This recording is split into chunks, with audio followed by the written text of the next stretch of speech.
Switzerland. Option C. কোন দেশের নেতৃত্বে সম্প্রতি ভ্যালিয়ান্ট শিল্ড এবং রেজলিউট ড্রাগন মহড়াগুলো অনুষ্ঠিত হয়েছে? Option D, USA. বছর আন্তর্জাতিক প্লাস্টিক ব্যাগ মুক্ত দিবস কবে পালন করা হয়? 3 জুলাই। Option A. সম্প্রতি নয়াদিল্লিতে ভারত জাপান বার্ষিক শীর্ষ সম্মেলনের কোন সংস্করণটি অনুষ্ঠিত হয়েছে? 16তম। Option B. ভারত সরকার সম্প্রতি বিজ্ঞান ভিত্তিক পুনরুদ্ধারের জন্য কতগুলো বাঘ সংরক্ষণাগারকে অগ্রাধিকার হিসেবে চিহ্নিত করেছে? 25টি। Option C. সম্প্রতি পয়েন্ট ইন স্পেস স্যাটেলাইট ভিত্তিক অবতরণ পদ্ধতিটি কোন রাজ্যের উন্ডাভাল্লি হেলিপোর্টের জন্য অনুমোদন পেয়েছে?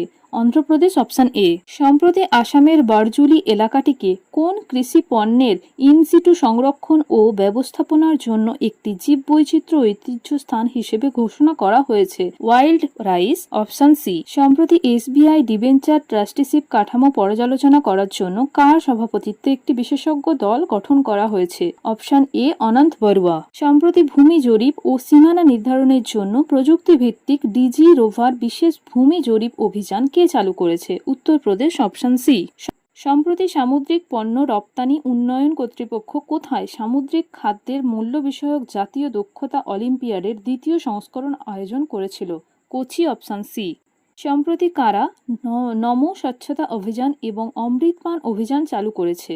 গুজরাট। Option D.